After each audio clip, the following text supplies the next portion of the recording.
a late night interview for the Ask Arya show. It's almost 9 p.m. But I'm really happy that Tyler accepted this interview. Now, this Tyler Basu, he's going to be an overnight podcasting sensation here in Canada. I kid you not, because he's one of the very few people who started his podcast very recently and has learned how to monetize the blog.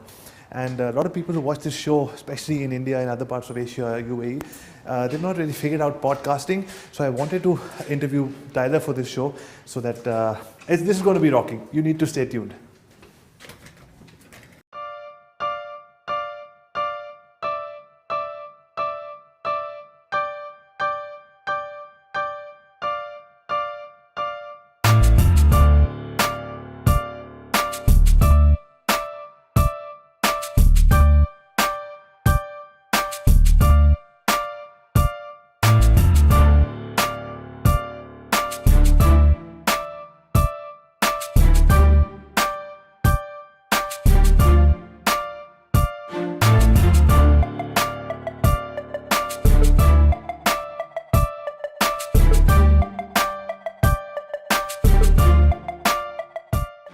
Thank you everyone once again for tuning in to the Ask Arya show. Today we are interviewing Tyler Basu, and yes, you've heard it right.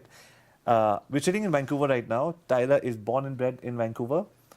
Is that right? That's right, yeah. And you got a name Basu, which is a Bengali name. I've got a lot of friends called Basu. I've got a friend of mine who I work with at the Lemon Tree Hotels, very successful hotel company in India called Lemon Tree Hotels. Pratik Basu, head of digital, a great guy, knows his digital down pat. And and I work with Pratik a lot, so Basu, and I heard this name, I was like, and you've never been to India, and so Basu, how did this come about? Yeah, I get that question a lot because I'm as white as they come. Right? So people are wondering why as they come. Why does this white guy have an Indian name? Right. So the name comes from my grandfather. Okay. It's a Bengali name, like you mentioned. It is a Bengali name, right? Yes, awesome. It is a Bengali name. Right. He was actually born in Burma, and this was back in 1940. And he had to leave Burma as a baby in 1942 because of Second World War, and there was Japanese. They came and they were bombing the city that they were in. Right. So my great grandfather, he was an engineer in Mandalay in Burma, so he had to pack up his family, and they left and went back to India, where they had some family there, and so he spent most of his childhood in Calcutta. And then from there, he went to university in the UK. He fell in love with a Scottish woman. Okay. They were married. They came to Canada, had their children in Canada. So my father is half Indian, half Scottish. And then he married a Canadian woman. So that's why I'm technically a quarter Indian, three-quarters Caucasian, I guess, but I still carry the name. So lovely. Yeah. So that's how you're Tyler Basu. Yes. I've got a Scottish connection only because I went to Strathclyde to study. University of Strathclyde in Scotland. Yeah. But oh wow, that's a very, very interesting story. Did he have some memoirs from his war days and India days? Yeah, well, the reason I know that story is because he had an older sister. When they had to leave Mandalay during the war, his older sister kept a journal. And so she ended up writing a short story about that journey. Which recently made its way into my hands. So I just learned that piece of history not too long ago. Wow. About my family, yeah. Wow, that's interesting. And have you been to India? No, not I yet. haven't been, not yet. Okay. No. So Tyler, so you're an entrepreneur, and I've been following you on Facebook, and I saw your podcast has been doing really well. Thank you. Yeah. And a lot of our audiences on the Ask Arya show are in Asia, so everywhere from Sydney to, I would say, UAE. So Yeah. So between that belt, the Ask Arya audience is mostly there, slowly expanding to North America as well. But they're mostly, and podcasting is not very big over there yet. At the same time, I recently was invited to speak at a conference where they were talking about the future of technology and all of that, where they said every car is going to have a world-class, podcasting system. Yeah. And so everybody, you on an average in a major city, you're driving 1.5 hours a day. So listening to podcasts, listening to motivational video, soundtracks, audiobooks is going to be big, because sound clarity and more options available. You don't only need to hook in your iPad or your iPhone. Yeah. They're going to have these systems there. So podcasting is going to fly through the roof. And this whole conference and the section where I was invited to speak was only about this. So therefore, I'm very interested in knowing that how did you know? Do you know that it's going to become that big, and that's why you got into it? Yeah, I've seen the trend. Like I've been watching the trend over the last few years, Right. And it's definitely picked up more so in North America than some Right. of those other countries Right. you mentioned. Right. But I'm seeing this trend not just with audio content. Like what's happening is people want content on demand. Right. Like content that they chose, Right. that's maybe not interrupted with ads or things like that. That's very custom Sure. and very personalized to what it is they want. So we're seeing that trend with, like Netflix, for example, right? You see people canceling their cable subscriptions in favor I of know a that's Netflix happening. Yes, subscription. yes, yeah. I've heard of that. Because they want to choose what they watch, when they watch it, and have that convenience. So the same thing's happening with audio content. So all the new cars, they have the podcast app. Anyone with a smartphone can listen to a podcast. All the new cars, all the new 2016s will have them, right? I think it might even be 2015. Oh, I saw that's an not article bad. that said 2015. That is Maybe not this bad. is North America, so Right. perhaps Yes, elsewhere it's yes, yeah, different. yeah. But most new cars anyway, Right. they've got the app built in so that you can listen Right. to your favorite podcast just directly from your car instead of from your phone. Right. But there are That is such a definitely- cool feature, and I think if there are any people who are working in the car industry or car manufacturers in Asia, because most parts of Asia, the cars are double the price here. Do you know that? I didn't know A that. regular, how much is a regular, say, BMW 3 Series? Say 40,000? A good one, Yeah, high end? Yeah, right? about that, yeah. It's at least $100,000 in India Wow. because the duty is say 105, 110%. So people are paying double for the same car. Just imagine for somebody buying a Ferrari in India, and there's a wait list for a Ferrari or a Lamborghini in India. So Yeah. that's the amount of people who ready to pay double for the Yeah. same car, and it does not come with the apps that you're talking Right. about. So Well, how much are they paying for smartphones then? Like for, let's say, an iPhone? see, a smartphone in India or India specifically, a smartphone is not available through a deal of the carrier. Like Okay. this here. Here you Right. can get it on $60 a month, Yeah. and then get. But in India, you have to pay $1,000. The price is the same. It works out to the same, Okay. but it's upfront.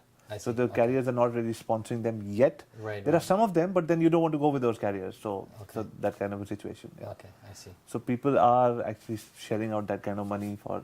But having said that, the market is just so huge that even this 35-40% penetration that's happened with iPhones has taken iPhone to another level.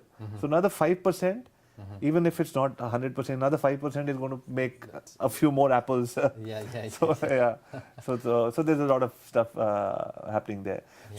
So you realize this potential early, and you realize that people want on-demand content when they're driving, when they're in the gym, maybe, or Yeah, because I think that as a marketer such as yourself, we're competing for somebody's time and Right. attention, right?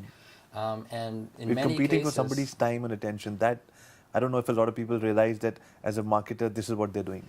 Well, there's so many like marketing messages that we receive on a daily basis. So we've got these filters, I guess, right? We're trying to sift through everything that's coming at us and figure out what's relevant for us, what we actually want to pay attention to. So with audio content, somebody doesn't have to stop what they're doing in order to listen to audio content. Like if, let's say you That's put out an a interesting video, point. you can't really multitask while watching a video if you're really wanting, if you're trying to pay attention to that video. But with audio content, you can be at the gym, you could be driving, you could be going for a walk, you could be cleaning up the house, you can be doing other things. So it enriches an activity that you're already doing. It doesn't require you to stop doing something that you're already doing. And just because there's so little of somebody's time available throughout the course of a day, if you're trying to share your message with somebody, probably audio content might just be the best way to do that. That's very nice. That's a great way of explaining why podcasting is going to rule. I mean, I went for this conference. I went for the future of technology. I saw these cars, but the way you explained it actually makes sense. First, you said that as marketers, and that's a learning for me, that as because we don't really. We should bring it to the fore more often. That as marketers, we are vying for somebody's time and attention, and that the podcast is something, podcasting or audio content is going to be even more important because we have less time, and this allows us to multitask as against video content. Yes, so that's a huge point. So you understood this well in advance, or you read some books, or somebody told you? I'm not saying I understood that from day one. These are Right. these are some of the things that I've learned Okay. over the last few years. I got into podcasting almost by accident, I guess, because I was just looking for a way to learn from people that I wanted to understand what some of their philosophy was, I guess, when it came to business and success. Like I wanted to learn from people who were much more ahead of me. So I set up a blog, and this was back in 2012. A vlog or a blog? A blog. A blog. Basic WordPress Right. blog. And I started reaching out to people and asking for an interview so that I could learn, similar to this, except Sure. I would do it over Skype. I would call them and record the call, and then I would put that on my blog. And I did that for about a year, and then some of those people who were About a year. Yeah. How many did you do in that 1 year? About 30. Okay. Yeah. So you have to put in that hustle before anything happens, right? Did you get discouraged during any time during the 30 that, or you didn't? Well, I started with like my warm network, so I didn't encounter like a ton of rejection, if that's what you Right. mean. So I started off with people that I knew personally, people that I met at events, people that were referred to me. So Okay. I started off with that warm market, and then I did about 20 or 30 interviews just off of those introductions. From there, once I had that track record behind me, and people saw, okay, Tyler's taking this kind of seriously. He's really, he's making an effort to do good interviews and to reach out to good people. That's when I was able to reach out to a bit more well-known or more higher Sure. level entrepreneurs that I probably wouldn't have been able to reach otherwise. When you started, right? Yeah, but it was around that 30th interview that people started telling me, you should check out this podcasting thing. You're putting these interviews on a blog. Nobody goes to blogs to listen to interviews. They're going to iTunes and some of those podcasting Right. directories. So fortunately, I listened and I Right. checked out the iTunes thing and realized, okay, it's actually not too hard to get a podcast on iTunes. So I had taken those 30 interviews that I did, I put them up on iTunes, and from that point forward, As one series or? yeah. So I just put well, all you do to set up to get a podcast on iTunes is you basically just submit a feed. So it's like a URL. Where they're just going to scan a specific place, like maybe your website or a media host, if that's where you're putting your files. They just scan to see whenever you have new audio content. So Okay. they when I submitted them and I already had 30, when they did that scan, they saw all 30. So they put those first 30 interviews up there, and from that point forward, whenever I did a new interview and put it on my website, it would also show up on iTunes. Oh, so it's as easy as that. Yeah, it's But quite obviously the content had to be good because I saw you've been ranking top, 2, 3 or 1 or what was that? Yeah, so you're talking about my second podcast. The Okay. first one was a lot of trial and error. I Okay. spent about 2.5 years hosting that first podcast. 2.5 years. I published over 100 interviews. Okay. And if you go back and listen to the first interview Right. and compare that with the last one, Right. you'll hopefully see a big improvement. Okay. Not just in terms of like the audio quality, Right. and the format of the show and the consistency and all that stuff. Hopefully in my ability to do an interview as well, Sure. and my skills as an interviewer. But because again, I didn't get into it from day one knowing that I wanted to have a podcast and build an audience online and all that kind of stuff. That was beyond my goal. My goal was just I want to learn from some people that I don't have access to yet. Right. So how can I do that? So my answer Okay. at the time was to create a blog.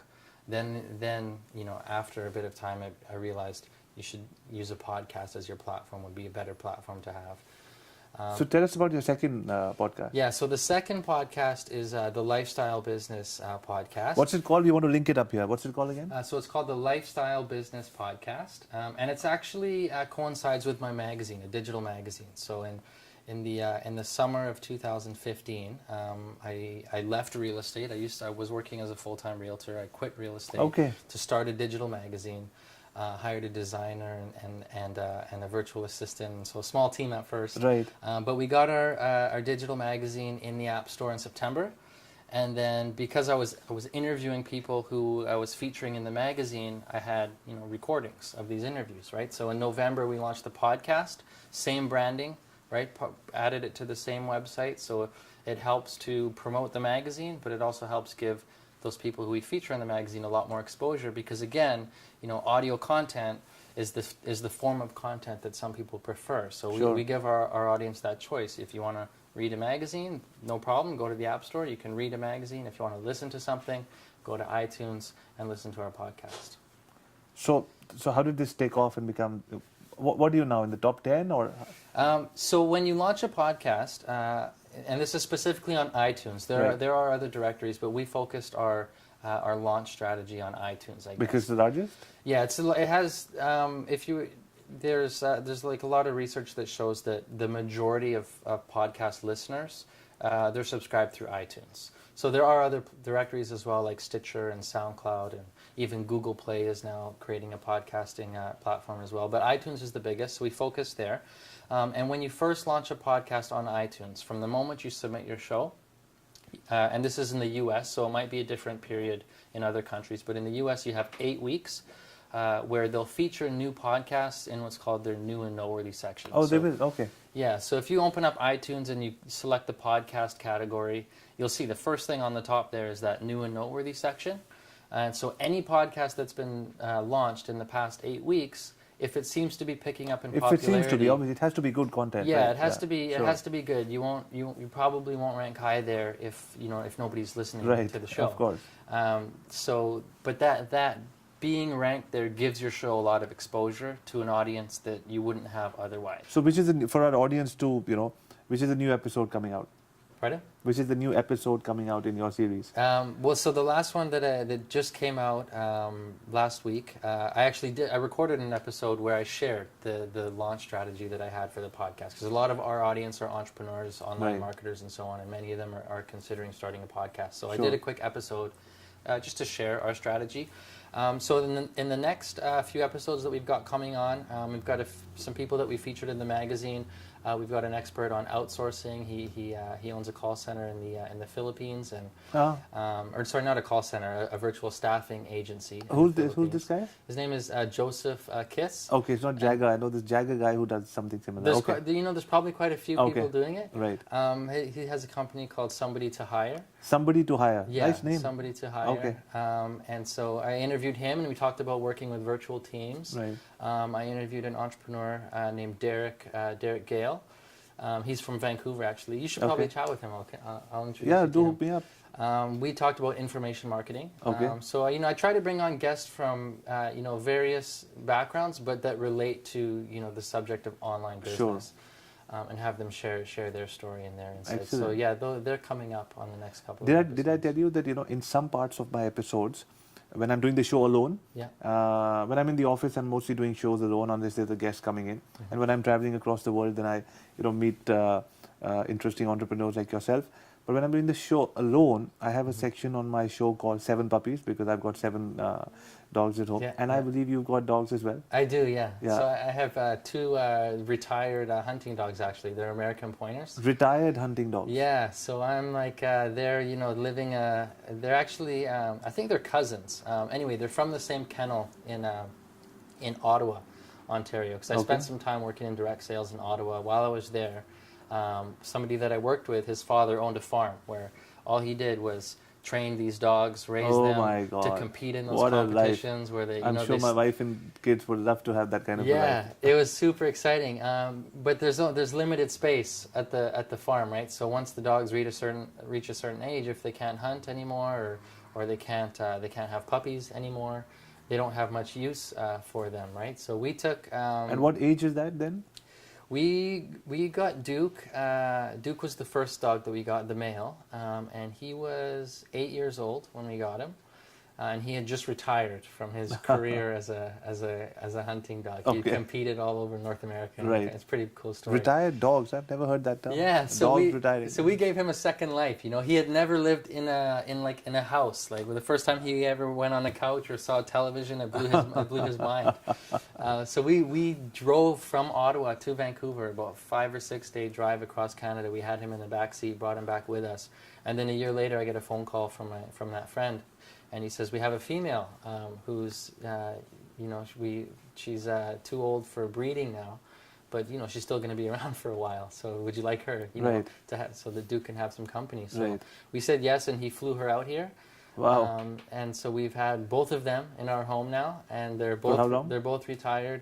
It's been just over 2 years, coming up on 3 years now. Okay. That we've had them. And they're loving and part of the family and everything? Oh yeah, absolutely. They love each other. They keep each other company. Of course. They love being in a home, and they love relaxing. That they've forgotten that previous life, I think. Wow, that is so amazing. And you have a book. Your wife is done a book. My wife, she works with children. Okay. And she wrote a book about these dogs. And so thanks for giving this book to us. I'm sure no problem. I'm going to give it to my daughter Arya, who's crazy about dogs. And so it's a true story of. Oh yeah, it is a true story, right? It is a true story. Yeah, the true story of Duke and Dot. We are such dog lovers at home. Like I said, we've got 7 dogs at home. There was a time when I was growing up and my grandfather was still alive. He was in the army. Yeah. I always talk about him on every show because he left such an impact on my life. Mm-hmm. Gentlemen used to read, write, speak 14 languages. 14 languages. Wow. And because he was such a decorated senior level army officer, he had a huge house. The army gives you one of the large houses. Yeah. And at that time we had 14 dogs. Wow. Okay. And so you've got 7 now. Yeah, I we thought got 7 was now. a lot for you. Yeah, You're so 7 is like, for us, it's like, we don't have, because when we had the larger house, we had an opportunity to keep bigger dogs, like the Alsatians. Okay, yeah. You know the Alsatian? The German Shepherd is also called the Alsatian or a variation. Didn't know that, no. So, but then since then I've had boxers, spaniels, pugs. I call them cats because pugs they're hardly dogs. I mean. Okay. But we had all those kinds are the of ones that snore and yes, breathe loudly. exactly. Yeah. Those are the ones. We got 4 of them. We had one, and then they just multiplied somehow. Okay. but they're still part of the family, and they're awesome. So great. So we've learned on this show from you how to do your podcasts and all of that. But tell me, as an entrepreneur, what are the kind of mistakes that you would? So you've been a digital entrepreneur for 3 years. For full time, I was doing it part time while working in real estate. Right. So I was doing all the stuff online on the side for about 3 years. Okay. And then I jumped into it full time about 6 months ago. So you've heard of Gary Vaynerchuk? Yes, Everybody's course. heard of him. Yeah. Everybody's heard of him. Okay. So he says something which resonates with me a lot. He says people who are working in a profession which they might be wanting to leave, they still have the 7 p.m. to 2 a.m. window. Yes. When they can sleep at 2 a.m. and then get up at 8 and they still have enough time. So you chose that 7 p.m. to 2 a.m. window to do online marketing while you were doing your real estate. And then you gradually made that shift. Pretty much, except in real estate, I would work weekends. Okay. So I would work Saturdays, Sundays doing open houses for a developer. Right. So I would have 2 weekdays where I was not working in real estate. So I would work full time, the full day on those 2 weekdays. Right. On my online stuff, Right. on the podcast and then the ebooks and then the blog Right. and that kind of thing. And then every other spare moment in the morning and in the evenings. And I did that for about 3 years before I decided to leave real estate. And how do you regret that decision, or you? No, Not at all? it came to a point. There's only so much you can do on the side. Right. I think to really do well at something, you have to commit to 100%. Right. But you're happy with online marketing? And It's much more exciting to me, and it was like a lifestyle choice, right? I didn't necessarily set out, from a young age to grow up and be an online marketer. Right. The term was not in my head. Yeah. Right? Maybe it wasn't even coined back then. Yeah, maybe it wasn't. But I'm pretty young, so maybe it was. I don't know. But just working in real estate and always having to leave my home on the weekends, and knowing that my wife, who worked 9 to 5 Monday to Friday, would be home by herself on the weekends, and getting to that age where we want to have a family, and now we have a baby. Right. We have a baby boy now. Thank you. What's his name? His name's Samuel. Samuel. Yeah. Nice. Samuel Basu. Samuel Horatio Basu. Just to sidetrack for a second, he's going to be a little bit confused about his identity because he's got a dad who's Caucasian, a mom who's from El Salvador, and an Indian last name. So he's got 3 cultures in him there. He's going to have the strongest of everyone. Yeah.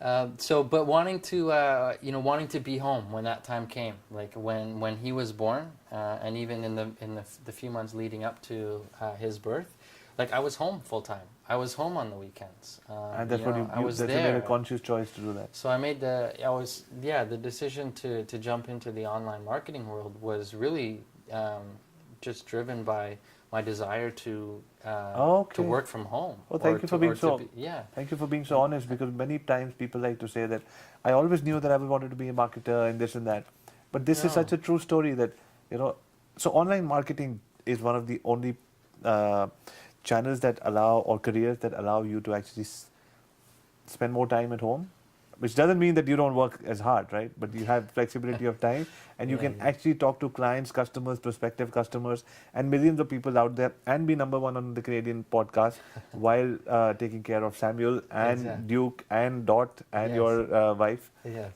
So the online marketing does offer those opportunities. Yeah. Awesome. Yeah. So it's been absolutely wonderful, because I have a bit of a selfish motive behind doing this show. Yeah. Because I like to learn a lot. Yeah, of course. I make it a point to read a book a week, and if by Thursday, Friday I realize that I'm not, then I get the audio version and I finish it. Yeah. But I have to surround myself with that.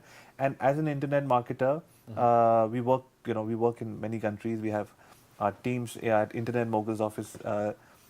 But I find myself as the head of the company. And while I'm meeting clients every single day, and so I meet individual clients and I meet hospitality-centric clients, and there's a lot of stuff I realize that I don't know, and I cannot know everything. Yes. So the selfish motive behind this show is to learn a lot from entrepreneurs like yourself. And today, I sincerely think it's going to be a very, very enriching day for me, because I learned a lot about what not to do in podcasting and how to be number one in Canada. And I'm sure a lot of people who are wanting to do podcasts, because these cars are coming in. And why I'm focusing again on the cars is because that is where you have maximum time. A lot of people are going to the gym. A lot of people are, spending a lot of time multitasking. Let's just say that. So while you're multitasking, what better than to enrich your mind? Ancient spirituality, science, wisdom, now even modern science, people in schools, colleges, teachers, companies like us, we are telling people to slow down, quieten the mind, clean the mind, meditate more, all of that, and surround yourself with the information. The mind is always absorbing information, and the mind makes you what you give to the mind. So what better than audiobooks, and what better than podcasting? However, I would like to add that you have a slight advantage over others, which an unfair advantage has been given to you by your parents or whatever. I think you have an amazing voice, and I'm sure many people have said that to you. Thank you. I'm sure you in your comments or whatever, because it's so even toned, and it is so comforting that I can just imagine somebody listening to you while driving. It is so soothing. So you have that advantage. So. I'm not saying that people who don't have a great voice should not start a podcast, but you definitely have that. Everything is learnable. I thank you for that compliment. But this has taken a lot of practice. Oh yes. Yeah. I'm sure. Yeah. I don't think it started off the way that it is, and hopefully I get better. Okay. Yes. So there is hustle involved in everything. But I've been talking to you for the last half an hour, 40 minutes, and I really think that that you have a very When two people talk, or when two people, there's an energy which takes time to settle down, and then you're comfortable with each other. And your voice is such that I'm sure that while I'm talking to you, I'm thinking your voice is such that once you're talking to hundreds and thousands of people, they're somehow feeling comfortable that this guy is reaching out to us. So great, and thank you for bringing up the point that also didn't come easy, right? Anyway, thank you so much for talking to us. We love to put this, travel around the world, put this show together, meet entrepreneurs like yourselves, and we get help from great photographers, videographers like Jeremy, who help put the whole setting together. Thank you very much, Jeremy, for this show. And we're now in the last section of the show. We're inviting startups. Anybody who's a startup and looking at a similar podcasting idea, or wanting to take whatever service or product that you're selling and make a podcast around it, and have an idea, do share the idea on the hashtag AskAviArya show in your comment section. Send us a video, send us a link. We know more about you through the video, or send us an audio file. especially for this show, we'll accept audio files. And we will share it with Tyler, and both of us will come back to you with your strategy, which will help you be successful for the next level of your business. Once again, thank you for watching the Ask Arya show.